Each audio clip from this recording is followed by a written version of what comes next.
तो क्या निशांत कुमार की जेडीयू में एंट्री होते ही टूट जाएगी पार्टी? क्या नीतीश कुमार के साथ लल्लन सिंह करेंगे बड़ा खेल?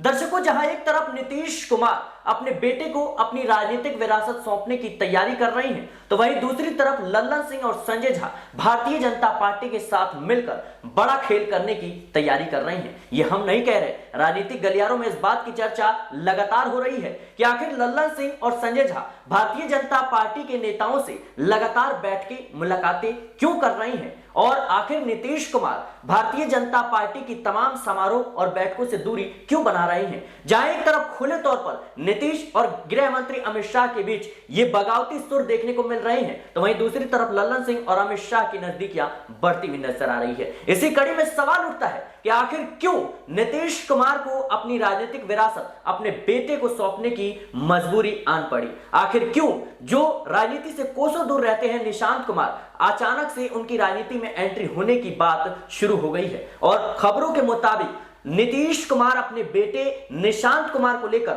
होली बाद कुछ फैसला कर सकते हैं, बड़ा फैसला ले सकते हैं। ऐसे में बड़ा सवाल कि निशांत कुमार की एंट्री होते ही क्या लल्लन सिंह, संजय झा या जेडीयू के तमाम बड़े नेता नीतीश कुमार के खिलाफ कहीं ना कहीं बगावत कर देंगे? जेडीयू पार्टी टूट जाएगी? क्या नीतीश कुमार की जो राजनीतिक विरासत है वो कहीं ना कहीं दो धड़ों में बढ़ता हुआ नजर आएगा? तमाम सवाल है और कहीं ना कहीं इन्हीं सवालों के जवाब देने के लिए हमारे साथ नाज़मीन मौजूद है, जो बिहार की राजनीति को अच्छे से समझती है, जानती है। नाज़मीन, मेरा पहला सवाल यही रहेगा, जिस तरीके से लगातार खबरें चल रही हैं कि निशांत कुमार की एंट्री जेडीयू में होली बाद जो है हो सकती है, नीतीश कुमार जल्द बड़ा फैसला ले सकते हैं, लेकिन खबरों के मुताबिक ये बात खुलकर सामने आ रही है कि जहां एक तरफ जेडीयू के कार्यकर्ता, छोटे नेता निशांत कुमार की लगातार मांग कर रहे हैं, तो वहीं दूसरी तरफ बड़े नेता जेडीयू के लल्लन सिंह, संजय झा या तमाम बड़े नेता हैं, वो कहीं ना कहीं इस बात की खिलाफत कर रहे हैं और इस पर ज्यादा ध्यान नहीं दे रहे हैं। क्या जो उद्धव ठाकरे के साथ खेल महाराष्ट्र में हुआ वो अब नीतीश कुमार के साथ होने जा रहा है? देखिए, बिल्कुल, क्योंकि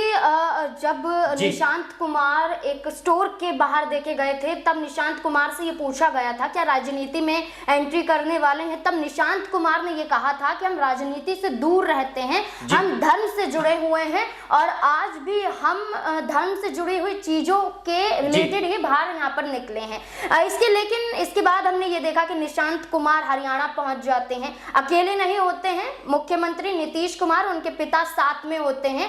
हरियाणा में एक शादी समारोह में वो शिरकत करते हैं, वहां पर भी यही बात कहते हुए नजर आते हैं कि बिहार में जैसा विकास हुआ है, बिहार में जनता को जो चाहिए वो नीतीश कुमार है और नीतीश कुमार ही सही चेहरा है। साथ ही साथ उन्होंने हरियाणा सरकार की भी तारीफ की थी, नयाब सिंह सैनी की भी तारीफ की थी। इसके बाद आप देखिए कि बिहार में कई ऐसे कार्यक्रम नजर आए हैं जहां पर निशांत कुमार नीतीश कुमार के साथ देखे जा रहे हैं। और इससे पिछले विधानसभा चुनाव का जिक्र करें तो निशांत कुमार ने अपने पिता के लिए प्रचार प्रसार भी किया था। यानी कि जो अब तक राजनीति में आने के लिए मना कर रहे थे, अब राजनीति में आने का उनका मकसद इस आधार पर साफ हो रहा है क्योंकि नीतीश कुमार की तबीयत ठीक नहीं रहती है।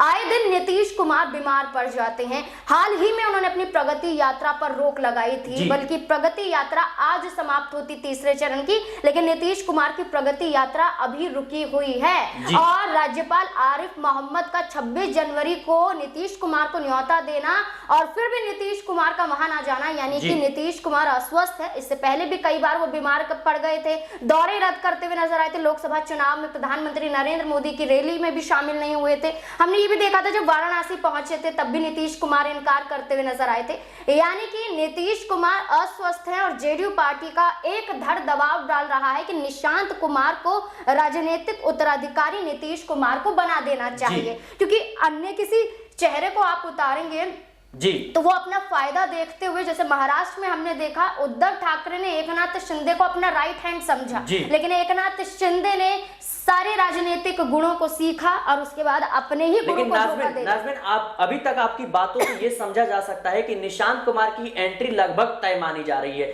लेकिन इसके पीछे का बड़ा कारण ये क्या हो सकता है कि जहां एक तरफ नीतीश कुमार लगातार भारतीय जनता पार्टी के समारोह हैं, बैठके हैं, वहां से दूरी बना रहे हैं, लेकिन वहीं दूसरी दूसरी तरफ देखा जाए तो लल्लन सिंह और संजय झा गृह मंत्री अमित शाह से बैठक कर रहे हैं, लगातार एनडीए का नेतृत्व कर रहे हैं। लेकिन लगातार देखा जाए तो जेडीयू का नेतृत्व एनडीए के गठबंधनों में जो है लल्लन सिंह संजय झा कर रहे हैं, लगातार भारतीय जनता पार्टी से नजदीकियां बढ़ा रहे हैं। और ऐसे समय पर जब गृह मंत्री अमित शाह और नीतीश कुमार के बीच खुले तौर पर जो बगावती सुर है वो देखने को मिल रहे हैं, कैसे देख रही हैं आप? देखिए बिल्कुल, यहाँ हमने ये बात हमेशा से माइंड में आती है, हमारे दिमाग में आती है कि जब नीतीश कुमार को दिल्ली बुलाया गया था, एनडीए की बैठक थी, तो नीतीश कुमार की बजाय लल्लन सिंह क्यों पहुंचे थे और नीतीश कुमार की कुर्सी पर ही लल्लन सिंह क्यों बैठे थे?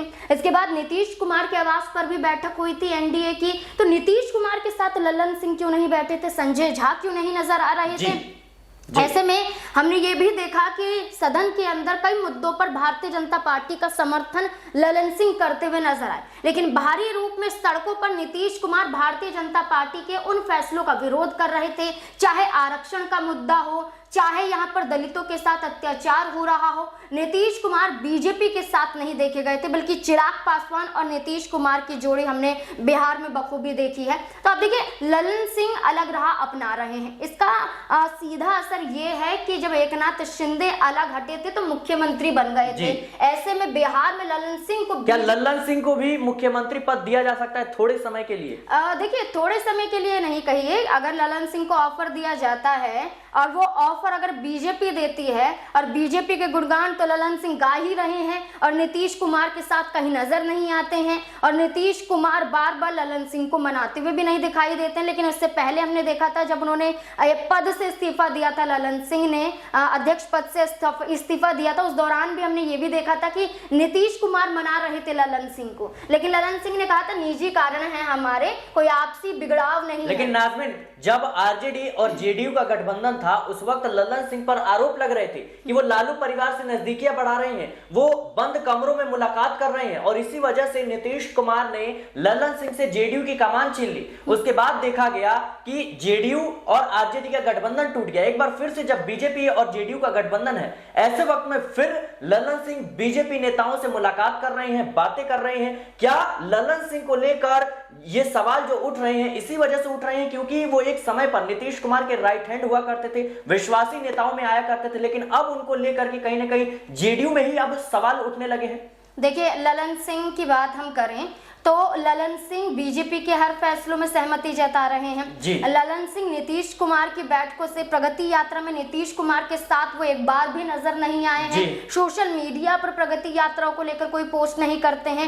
लल्लन सिंह वो चेहरा है जिसको लेकर शिवसेना यूबीटी नेता संजय राउत ने ये कहा था कि नीतीश कुमार के लगभग यहाँ पर 10 सांसदों का जिक्र यहाँ पर किया गया था कि वो टूटने वाले हैं, यानी कि वो जानते हैं कि लल्लन सिंह संजय झा ऐसा चेहरा है जो नीतीश कुमार के खिलाफ भी उतर सकते हैं, और सीएम पद का ऑफर किसी को भी मिलेगा तो वो क्यों ना अपने इस पद को लेकर दूरी बढ़ाता हुआ नजर आए। एकनाथ शिंदे ने भी तो किया, एकनाथ शिंदे भी बीजेपी के साथ आए, मुख्यमंत्री बने। चलिए मुख्यमंत्री का कार्यकाल उनका 5 साल तक का ना रहा हो, लेकिन उन्होंने ये तो साबित किया कि इस गद्दी पर मैं आ गया था। अब लल्लन सिंह को मौका मिलता है, ये मौका बीजेपी देगी, ये मौका आरजेडी देगी, ये हम नहीं कह सकते, क्योंकि लल्लन सिंह की नजदीकियां किस और बढ़ रही है साफ तौर पर नजर आता है। इसलिए लल्लन सिंह नीतीश कुमार को धोखा दे सकते हैं, इसमें कोई दोहराए नहीं है। जी बिल्कुल दर्शकों, लगातार नीतीश कुमार को लेकर और लल्लन सिंह को लेकर सवाल उठ रहे हैं, क्योंकि जाहिर सी बात है कि जिस तरीके से